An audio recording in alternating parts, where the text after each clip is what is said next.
and welcome to another episode of Inspirational Journeys of the Best Mind. Today, we have the pleasure of speaking with Abdullah Madkhali, a strategy and talent management guru with over 20 years of experience in Saudi Arabia's market. Abdullah is renowned for his expertise in organizational development, creating winning human capital strategies, and developing company wide performance management systems. Most recently, Abdullah has added published author to his remarkable repertoire with the launch of his new book, The Beacon of Opportunity. From exploring Saudi's investment and startup ecosystems to discussing its burgeoning tourism, tech, and fintech sectors, Abdullah's new book has something for everyone. Let's give Abdullah a warm welcome as we explore his journey into the world of writing and uncover his latest insights in unlocking Saudi Arabia's market. Thank you, Danica, for this massive introduction. I'm quite humbled. Thank you for having me, and happy to be here. I think we're all burning to know more about your new book. So let's just dive right in.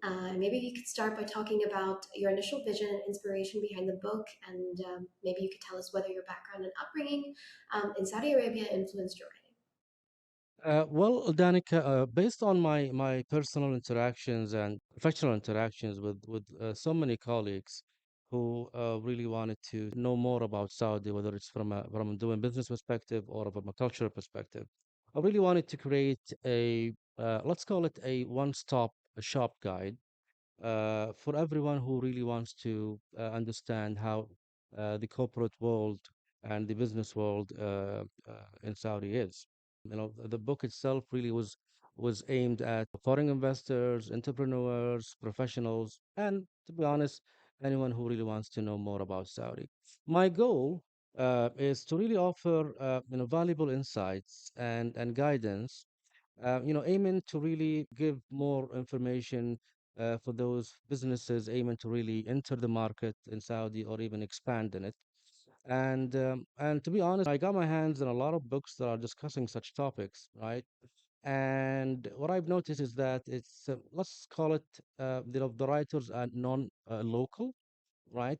So I found a lot of stereotyping present there, which basically made, or let's say, gave me the courage really to step in and try to really give kind of the insights that someone like me who's more engaged in the culture here and more engaged in knowing the business how it is in Saudi Arabia, I might add some small value to this particular topic by launching a book like The Beacon of Opportunity.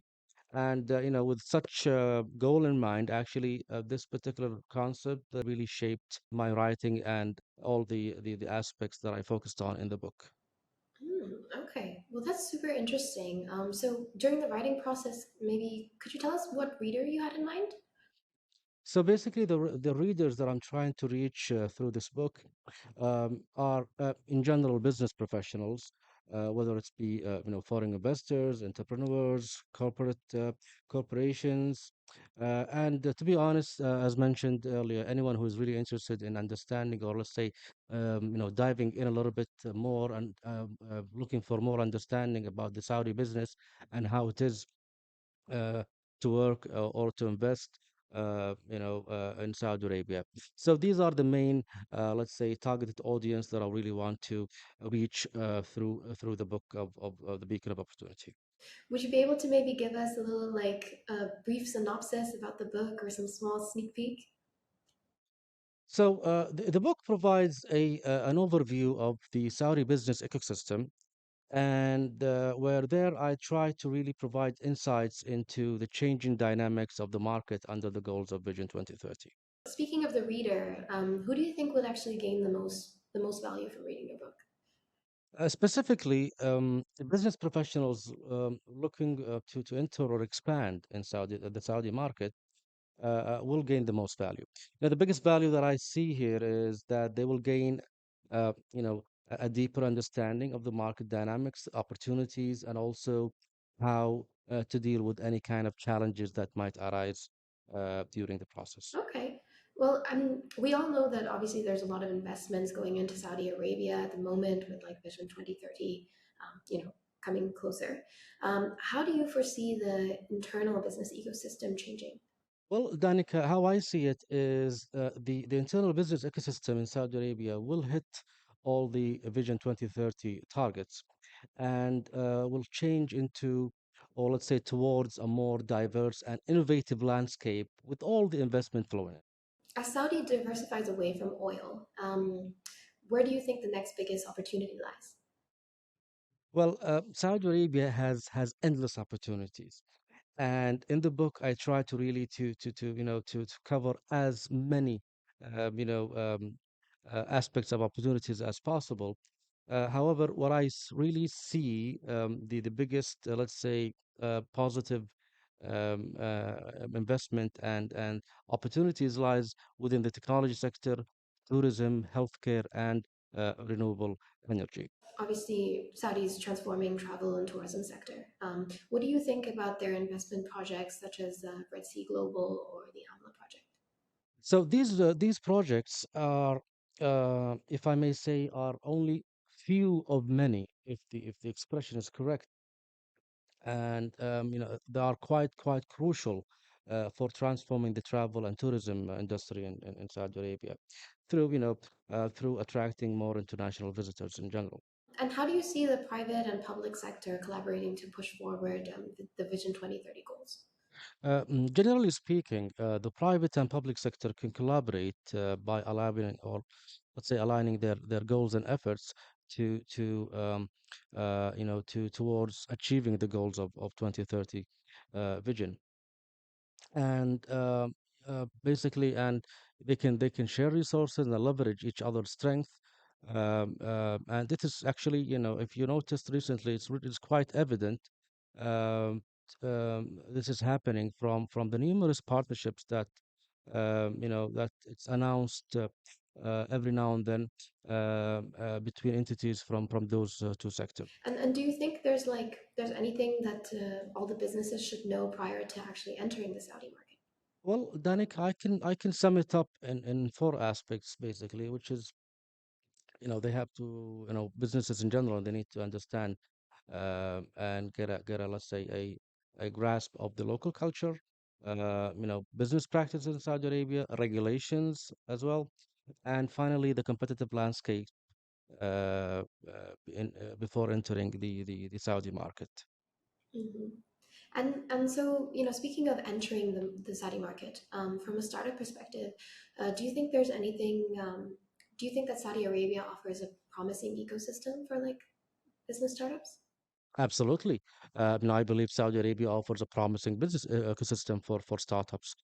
This is actually due to the government huge support for entrepreneurship and also the growing market demand, as well as the strategic location of the country itself. So, when we think about navigating Saudi's investment landscape, do you think you could maybe give us three main things that you would advise potential investors to look for? Well, I can advise him of focusing on the legal frameworks and all related compliance and licenses processes, such as, for example, the foreign investment law, the labor law, and the business registration uh, processes. The second one is basically would be the market potential and opportunities within the sectors aligned with the Vision 2030. And finally, the cultural and business practices through building local partnerships in general. So these are the three main aspects that I would really recommend foreign investors or trying to navigate Saudi Arabia. Hmm. Okay. And do you think technology will change the hiring landscape? Well, Danica, Saudi Arabia is embracing technology advancements and AI as one of the key pillars for the Vision 2030. And of course, technology will change the hiring landscape for sure. Um, so, and this change can be, as an example, for example, I can say that, enhancement, or let's say the enhanced recruitment process, through the automation and AI and data-driven insights will be adapted heavily in Saudi Arabia. And also the utilization of remote work through the remote hiring tools and the flexibility that will be embraced by so many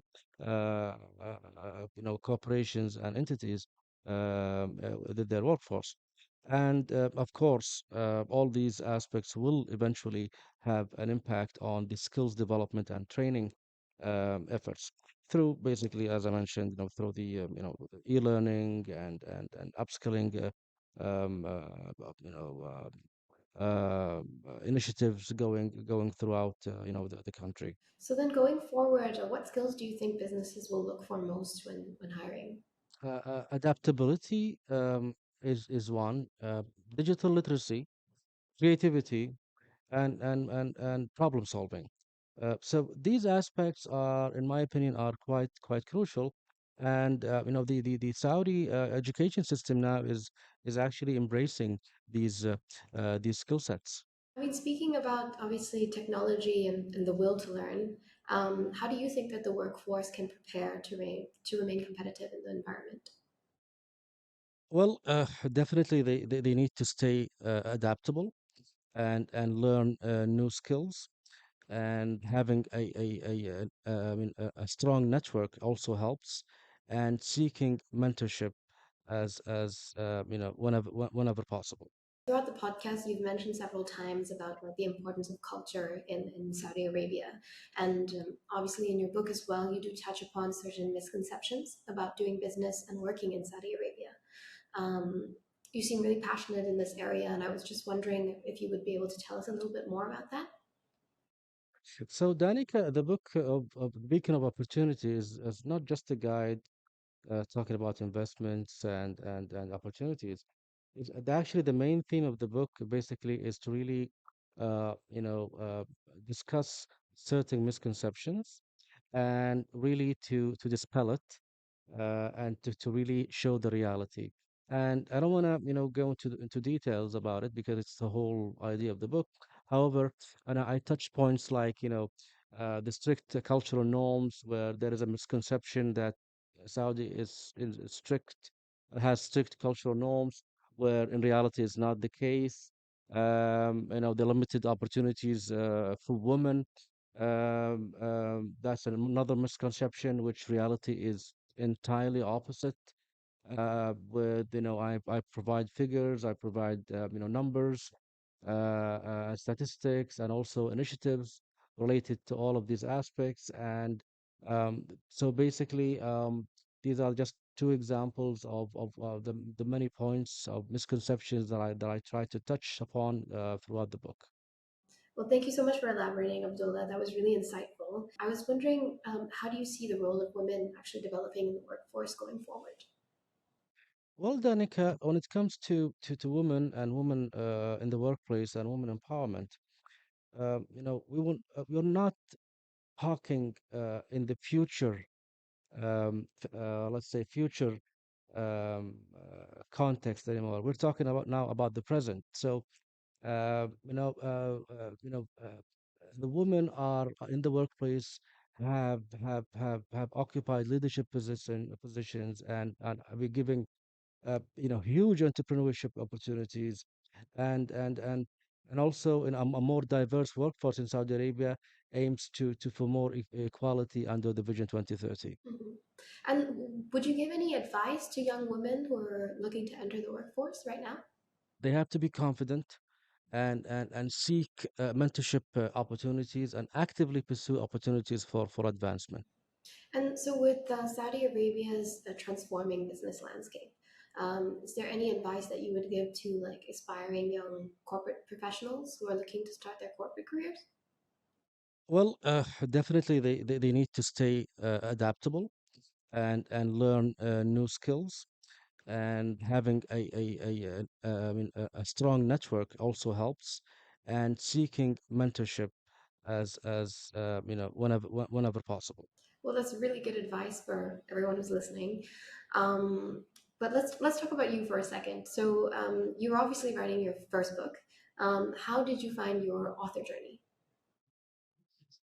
Well, I can say, Danica, it's not an easy task. It's anything but easy. But I can say that I've learned a lot, about the publishing industry, and also how the writing progress goes on while having a certain targeted audience in mind. and of course, the hard work that comes with it. So it has been a journey, and and it's not an easy journey, and it's reality. Okay. Well, that's super exciting. You know what they say, like the best things never come easy. So I'm really looking forward to the launch date. And maybe you could tell our audience like where they can find your book and like how they can stay connected with your work and the initiatives that you're about to do. The book will be available on all major markets in Amazon, and audience, they can connect with me and reach me through my website, www.abdullahmadkhali.com, and also through my social media accounts, and in any kind of events that my book is being spoke about. I mean, if I'm there, I'm most happy to connect with anyone who wants to connect. Now that you've added author to your repertoire, congratulations on that, by the way. You mentioned that obviously you've got some ideas in your head, and I'm just curious, what's next for you? Are there any like new books on the way that we should keep an eye out for?